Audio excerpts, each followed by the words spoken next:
अस्सलाम वालेकुम। आज जो हम एक टॉपिक के बारे में डिस्कस करेंगे कि वो ये है कि बहुत ही इम्पोर्टेंट स्टेटमेंट है ये कि every differentiable function is continuous. मतलब है कि जो भी फंक्शन जो कि डिफरेंशिएबल होगा वो कंटिन्यूस होगा। डिफरेंशिएबल का वर्ड मैं ऑलरेडी आपको प्रीवियसली जो मेरी वीडियोस हैं मैं आपको ये सजेस्ट करूँगा कि वो एक दफ़ा देख लें आप, कि मैंने इसमें के बारे में बताया हुआ था कि डिफरेंशिएबल और ड्राइवेबल फंक्शन कैसे जो है ना वो हम किस फंक्शन को कहते हैं कि वो डिफरेंशिएबल फंक्शन है। डिफरेंशिएशन जो हमारे पास होती है वो तो हमारे पास the method to find the derivative of function, वो हमारे पास किसी फंक्शन का अगर हम डेरिवेटिव फाइंड करते हैं कि जो भी उस डेरिवेटिव को फाइंड करने के लिए हम जो भी प्रोसेस करते हैं वो होता है हमारे पास डिफरेंशिएशन।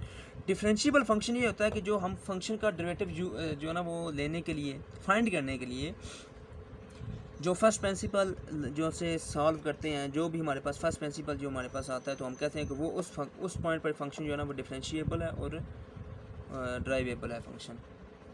ठीक है, और इसका कन्वर्स ट्रू नहीं है। कन्वर्स कैसे ट्रू नहीं है? जिस तरह मैं अभी कह रहा हूँ कि एक जो फंक्शन जो भी डिफरेंशिएबल होगा उसका लाजमी मतलब ये होगा कि वो फिर कंटिन्यूस भी होगा। लेकिन अगर मैं कहता हूँ कि एक कंटिन्यूस फंक्शन है तो उसका ये हरगिज़ मतलब नहीं होगा कि वो डिफरेंशिएबल भी है। तो फर्स्ट ऑफ़ ऑल मैं जो पहली वाली स्टेटमेंट है ना इसको बारे में मैं डिस्कस करूँगा, प्रूफ करूँगा कि every differentiable function is continuous. Proof. अच्छा, पहले मैं ये लिखूँगा कि एक फंक्शन जो है ना वो डिफरेंशिएबल है।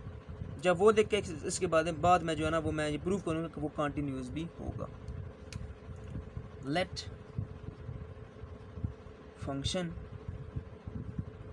f is differentiable at point x is equal to c. c is as a randomly मैंने जो है ना लिया है c as a constant, arbitrary number है कोई भी।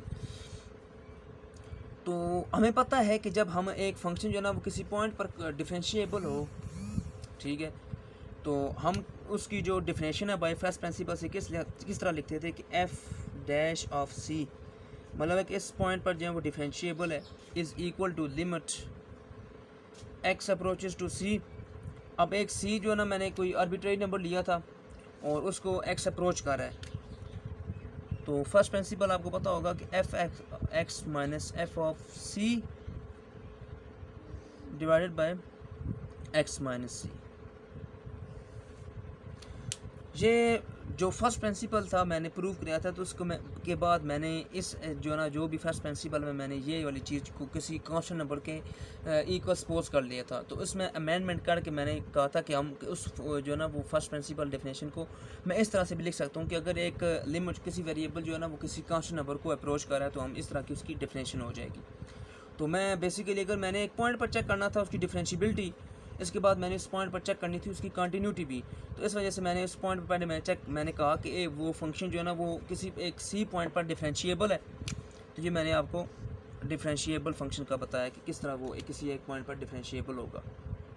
ठीक है, अब इसी फंक्शन को मैं लेते हुए मैं ये शो करूँगा कि ये फंक्शन अब कंटिन्यूस भी होगा इस पॉइंट पर सी पर। ठीक है, जिस तरह मैंने ऊपर बताया ना कि every differentiable function is continuous, तो मैंने ये पहले आपको बताया कि ये डिफरेंशिएबल है किसी एक पॉइंट सी पर। अब मैं ये बताऊंगा कि ये उस पॉइंट पर कंटिन्यूस भी होगा। तो कंटिन्यूस होने के लिए आपको पता है कि उस फंक्शन की एक तो लिमिट एग्जिस्ट करनी चाहिए उस पॉइंट पर, दूसरा कि वो पॉइंट जो है ना वो फंक्शन में वैलिड हो, उस फंक्शन को फुलफिल करे। ओके, तो मैं अब लिख सकता हूँ कि एक फंक्शन कंटिन्यूस कब होगा उस पॉइंट सी पर, कि जब लिमिट अब एक्स सी को अप्रोच करें तो फिर हमारे पास एफ ऑफ सी की इक्वल होना चाहिए। ऐसा ही है ना? ठीक है, ये कंटिन्यूस फंक्शन के लिए लाजमी बात है, उसकी डेफिनेशन इस तरह होनी चाहिए। तो मैं अब इसको इस तरह से भी लिख सकता हूँ, limit x approaches to C F of x minus F of c. ठीक है, कि कंटिन्यूस फंक्शन अगर कोई होगा तो मैं कहता हूँ कि उसकी लिमिट जो है ना वो उस पर एग्जिस्ट करनी चाहिए और उस पॉइंट पर फंक्शन वैलिड होना चाहिए, वो पॉइंट जो है ना फंक्शन को सेटिस्फाई करे, तो ये कंडीशन है उसकी। ओके, तो अब थोड़ी सी थीम में ये बताऊंगा कि फ़ंक्शन का मैंने बताया कि वो किसी एक सी पर कंटिन्यू डिफरेंशिएबल है। अब मैं इसी बात को मैं कहूँगा कि वो अब कंटिन्यूस भी होगा इस पॉइंट सी पर, ठीक है। तो ऐसी बात होगी, इस तरह मैंने इस तरह लिख लिया कि वो फंक्शन जो है लिमिट एग्जिस्ट करनी चाहिए कंटिन्यूस फंक्शन के लिए, और उस सी पॉइंट पर फंक्शन जो है ना वो सेटिस्फाई हो। सी जब मैं पुट करूँगा फंक्शन में तो फंक्शन भी सेटिस्फाई हो। इस एफ ऑफ सी को मैंने इधर शिफ्ट किया, मेरे पास माइनस आ जाएगा, minus F of C is equal to. अब देखें यहाँ पर एक बात, limit x approaches to C F of x minus F of c. अब देखें यहाँ पर एक बात है, अच्छा तो अब देखें जब मैं इस फंक्शन को अब कंटिन्यूस भी शो करूँगा तो मुझे डिफरेंशिएबल फंक्शन का सहारा लेना पड़ेगा, जिस तरह जो मैंने अब यहाँ पर लिखा हुआ था। अब यहाँ पर आप देख सकते हैं कि लिमिट भी हमारे पास है, वही है F of x minus F of c भी है, कमी हमारे पास ये चीज़ें आ रही है। तो ये डिनोमिनेटर में एक्स माइनस सी बनाने के लिए मुझे मल्टीप्लाई और डिवाइड करना पड़ेगा एक्स माइनस सी से, क्योंकि मैंने ये शो करना अब ये कंटिन्यूस भी होगा, ठीक है। जब मैं ये शो करूँगा कंटिन्यूस फंक्शन भी है तो मुझे डिफरेंशिएबल फंक्शन का सहारा लेना पड़ेगा। तो यहाँ से आप कह सकते हैं कि डिफरेंशिएबल फंक्शन कंटिन्यूस फंक्शन भी हो सकता है, होगा बल्कि, ओके। यहाँ से मैं मज़ीद अब मैं पता है लिमिट का एक लॉ है कि अगर दो फंक्शन प्रोडक्ट की फॉर्म हों तो लिमिट हम दोनों पर अप्लाई कर सकते हैं सेपरेटली। तो ये होगा limit x approaches to C F of x minus F of c divided by x minus c into limit x approaches to c into x minus c. यहाँ तक बात क्लियर होगी। अब यहाँ से आप देख सकते हैं कि ये जो हमारे पास टर्म आ रही है ये वाली सारी ये हमने वन के इक्वल सपोज की हुई थी इक्वेशन वन में कि ये हमारे पास एफ प्राइम ऑफ सी के इक्वल है, ठीक है, ठीक है। तो अब ये मेरे पास टर्म सारी थी एफ प्राइम ऑफ सी के, और यहाँ पर जब मैं एक्स जो है ना सी को अप्रोच करा, जब मैं यहाँ पर सी को पुट करूँगा तो मेरे पास ज़ीरो आ जाएगा, क्योंकि c minus c is equal to zero होता है। तो ये f prime of c into zero is equal to zero, यानी कि ये टोटल टर्म हमारे पास आ गई है ज़ीरो के इक्वल। कौन सी टर्म? ये वाली limit x approaches to C F of x minus F of C is equal to zero, ये ज़ीरो के इक्वल आ गई है। तो अब मैं इसको मज़ीद इस तरह से लिख सकता हूँ कि limit x approaches to C F of x is equal to f of c. तो इसका क्या मतलब हो गया कि मैंने आपको बताया था ना कि उस फंक्शन पर एक तो लिमिट एग्जिस्ट करनी चाहिए, दूसरा कि वो जो पॉइंट होगा जिस पर लिमिट एग्जिस्ट कर रही है वो पॉइंट उस फंक्शन को फुलफिल करे। तो यही कंडीशन मैंने बता दी है। इसका क्या मतलब है कि वो फंक्शन कंटिन्यूस भी है, ठीक है। दिस फंक्शन इज कंटिन्यूस,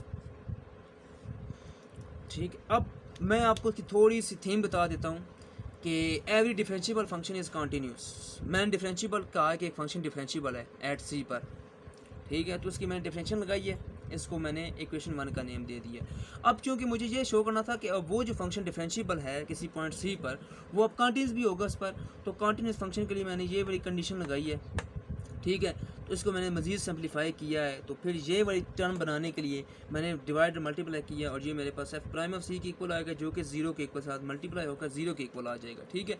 तो ये मेरे पास सारी कंडीशन बन जाएगी कि limit x approach c is equal to f of x is equal to f of c, जो कि कंटिन्यूस फंक्शन को शो कर है। तो यहाँ से हम ये कह सकते हैं कि every differentiable function is continuous function but converse is not true. अब देखिए कंटिन्यूस फंक्शन शो करने के लिए मुझे पहले डिफरेंशिएबल फंक्शन लाजमी शो करना था, क्योंकि इस अगर वो शो होगा तो फिर ही हम जो है ना जहाँ पर ये पुट करेंगे कि ये एफ ऑफ ये वाली टर्म जो है वो एफ ऑफ प्राइम ऑफ सी के इक्वल है। तो इसलिए पहले मुझे डिफरेंशिएबल फंक्शन शो करना पड़ेगा, जो कि मैंने शो किया है। इसके बाद मैंने वही वाली स्टेटमेंट यहाँ पर लगाई है इसको सेटिस्फाई करने के लिए, ठीक है। तो इसका मतलब ये है कि every differentiable function is continuous, ये से शो हो गया है। अब मैं आपको ये बताऊंगा कि every continuous function is not true. तो इसके लिए मैं एक छोटी सी एग्जांपल दूंगा, तो इससे आपका जो मज़ीद जो है ना वो कंसेप्ट क्लियर हो जाएगा। ओके। अब मैं हमने जो है ना वो शो कर दिया है कि every differentiable function is continuous. ये तो शो हो गया जी कि जो भी डिफरेंशिएबल फंक्शन होगा वो कंटिन्यूस भी लाजमी होगा। लेकिन अगर कोई कंटिन्यूस फंक्शन है तो वो डिफरेंशिएबल हरगिज़, इसका मतलब ये नहीं होगा कि अगर कोई फंक्शन कंटिन्यूस है तो वो भी डिफरेंशिएबल होगा। नो, ऐसा नहीं हो सकता। क्या ऐसा इसकी कोई एग्जांपल है? तो फिर मैं आपको बताता हूँ कि मैं कहता हूँ एक फंक्शन है F of x is equal to mod of X. चले मैं ये ले लेता हूँ, एक फंक्शन है, किसी पॉइंट पर मैं चेक करूँगा इसकी continuity x is equal to 0 पर। मैं आपको एक थोड़ी सी एग्जांपल बताऊँगा इसके कन्वर्स पार्ट का, ठीक है। तो अब मैंने ये अब फंक्शन मैं आपको बता सकता हूँ कि पहले मैं ये प्रूफ करूँगा कि ये अब कंटिन्यूस है, इसके बाद मैं डिफरेंशिएबल की तरफ आऊँगा, ठीक है। क्योंकि कन्वर्स में यही है ना कि पहले मैं ये बताऊंगा कि एक कंटिन्यूस फंक्शन है, तो फिर इसके बाद बताऊंगा कि वो डिफरेंशिएबल होगा कि नहीं होगा। तो नहीं होगा ऑब्वियसली, क्योंकि जो है ना स्टेटमेंट में लिखा है कि कन्वर्स इज़ नॉट ट्रू। चलें इसको हम वेरीफाई भी कर लेते हैं। पहले ये है कि मैं लिमिट जो है ना इसकी एग्जिस्ट करनी चाहिए इस पॉइंट पर, ठीक है। जब मैं पहले 0 पुट करूँगा तो मेरे F of 0 is equal to 0 आ जाएगा, तो जिसको सेटिस्फाई कर रहा है F of 0 is equal to 0, ये सेटिस्फाई करिए कंडीशन एक। नंबर 1, जब मैं लिमिट अप्रोच करूँगा from left hand side and from right hand side, limit 0 ये फ्रॉम लेफ्ट हैंड साइड को शो करिए, f of x is equal to from left hand side करिए, तो इसका मतलब ये है कि x को हम लेफ्ट साइड से अप्रोच कर रहे हैं, लेफ्ट साइड से। तो लेफ्ट साइड से क्या मतलब है कि x से थोड़ा सा कम, x से थोड़ा सा पीछे, मतलब है कि अगर ये एक पॉइंट है ना, ये एक x है, तो लेफ्ट हैंड साइड ये हमारे पास है, ठीक है। तो इससे थोड़ी सी कमी होगी ना, तो मैंने उसको h का नेम दे दिया है, कोई चीज़ कमी है, ठीक है। तो जब h का मैंने नेम दिया है तो इसका क्या मतलब है, या आप इसको h की फॉर्म में ना लिखें, सिंपली आप इस तरह हम कह सकते हैं, इसको कंटिन्यूटी शो करना है ना, हम सिंपली ये कह सकते हैं कि अगर हम फ्रॉम लेफ्ट हैंड साइड से अप्रोच कर रहे हैं तो ये मेरे पास मॉड जो है ना वो नेगेटिव वैल्यू देगा, ठीक है। फ्रॉम लेफ्ट हैंड साइड से नेगेटिव वैल्यू देगा, लिमिट x अप्रोचेस टू 0। हमें ये भी पता है कि जो एब्सोल्यूट वैल्यू होती है वो हमारे पास x पॉजिटिव आएगा अगर x ग्रेटर देन और इक्वल टू 0 होगा, और अगर माइनस x होगा अगर x जो है ना वो लेस देन 0 से होगा, इस तरह होती है ना। तो अगर लेस देन मैं बात करूं कि अगर हम लेफ्ट हैंड साइड से अप्रोच कर रहे हैं तो इसका मतलब है कि हम नेगेटिव की तरफ जा रहे हैं ना, तो फिर हमारे पास नेगेटिव वैल्यू आएगी, जिस तरह मैंने ये आपको बताया कि 0 से लेस है, ओके। तो जब यहाँ से मैं 0 पुट करूँगा तो मेरे पास 0 आंसर आ जाएगा, ठीक है। अब 0 आया तो अगर मैं राइट हैंड साइड की तरफ ही अप्रोच कराऊंगा तो इसका मतलब फिर मेरे पास 0 फिर आना चाहिए। इसका मतलब यह है कि लिमिट लेफ्ट हैंड साइड और राइट हैंड लिमिट अगर इक्वल आ जाएंगे तो इसका मतलब यह है कि वो फंक्शन कंटिन्यूस होगा। अब मैं लिमिट अप्रोच करूँगा फ्रॉम राइट हैंड साइड से, लिमिट ये प्लस को राइट हैंड साइड की तरफ शो कर रहा है, x अप्रोचेस टू 0 प्लस। अब जब राइट हैंड साइड की तरफ करेंगे तो क्या मतलब है कि या तो वो 0 से इक्वल होगा या 0 से ग्रेटर होगा, जिस तरह ये स्टेटमेंट है। तो मेरे पास x पॉजिटिव होगा, जब पॉजिटिव होगा तो मैं 0 पुट करूँगा तो मेरे पास दोबारा 0 आ जाएगा, ठीक है। आप देख सकते हैं आप यहाँ पर, you can see that here the value of left hand limit of function absolute and the left right hand limit are equal, so we can say that this function is continuous at point A. This function is continuous at x is equal to 0। ये बात तो show होगी है कि ये function जो है absolute वाला फंक्शन, ये एक point x is equal to 0 पर कंटिन्यूस है। अब मैंने ये शो करना है कि अब ये क्या डिफरेंशिएबल भी होगा, ठीक है। नहीं होगा वैसे, लेकिन फिर भी हम इसे चेक करेंगे। तो ये मैं थोड़ा सा रेज करता हूँ, ओके। अब मैं इसको डिफरेंशिएबिलिटी के लिए मैं इसको क्या करूँगा, बाय फर्स्ट प्रिंसिपल का यूज़ करूँगा, क्योंकि हमने x at x is equal to 0 पर चेक करना है। तो मैं पहले यहाँ पर पुट कर देता हूँ f of 0 is equal to mod of 0, ठीक है। अब हमें पता है कि हम जो है कि लेट करूँगा इसको मैं कि हमारे पास एफ ऑफ ज़ीरो, ठीक है, ये हमारे पास किसकी इक्वल है, y of prime of zero के। ऐसे भी हम कर सकते हैं, लेकिन इसको थोड़ा सा जो है ना वो, ठीक है, या मैं आप इस तरह कर सकता हूँ कि पहले मैं इसको सॉल्व करूँगा एज एक्स कंसिडर करके, तो इसके बाद सॉल्व करने के बाद मैं ज़ीरो पुट कर दूँगा, ठीक है, इससे भी कर देता हूँ। तो फर्स्ट ऑफ ऑल क्या करते थे हम, इस फंक्शन को y की लेट करते थे equal y is equal to square root x. अब इसमें क्या करते थे कि यहाँ पर हम इंक्रीमेंट करते थे y plus del y into x plus del x, ठीक है। अब डेल वाई को हम यहीं पर रखेंगे और x प्लस डेल एक्स, जब y वहाँ पर शिफ्ट होगा तो y में हमारे पास वैल्यू क्या थी, दिस वन, ओके। इसके बाद मैं जो है डिवाइड करूँगा बाय डेल एक्स से डिवाइड करूँगा, तो ये मेरे पास x plus del x minus into del x, ठीक हो गया। अब मैं लिमिट अप्रोच करूँगा।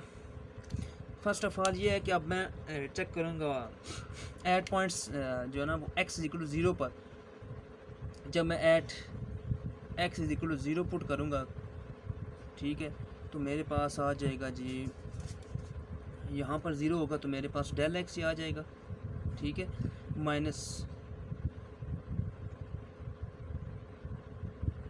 Zero into del x, okay, del y over del x. अब सेपरेटली अगर मैं करूँगा तो ये मेरे पास into zero by del x बन जाएगा, ठीक है।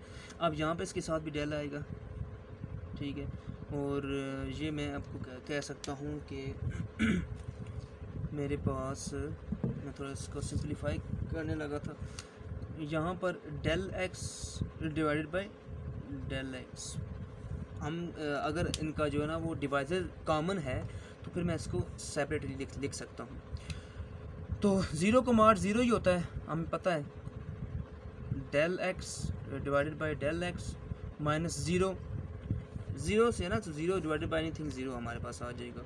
तो ये एटलीस्ट मेरे पास फिर क्या आएगा, del y over del x is equal to, अब ये हम इस तरह नहीं कह सकते कि ये कैंसिल आपस में हो जाएंगे, इस तरह नहीं, क्योंकि ऊपर हमारे पास एब्सोल्यूट वैल्यू है डेल एक्स की, ठीक है, नीचे डेल एक्स। यहाँ तक बात क्लियर होगी, ओके। अब मैं जब लिमिट लूँगा यहाँ पर, क्योंकि instantaneous rate of change derivative होता है, तो लिमिट इस डेल एक्स को ज़ीरो पर अप्रोच कराऊंगा ना, तो यहाँ पर तो मैं चलो लिमिट लेता हूँ, limit del x approaches to zero, okay. यहाँ पर भी मैं लिमिट अप्रोचेस करा रहा हूँ del x approaches to zero, लेकिन यहाँ पर लिमिट जो है ना वो एग्जिस्ट नहीं करेंगी। आपको पता है कि लिमिट एग्जिस्ट क्यों नहीं करेंगी, क्योंकि एब्सोल्यूट वैल्यू हमारे पास दो वैल्यू आएंगी, एक पॉजिटिव और एक नेगेटिव, ठीक हो गया।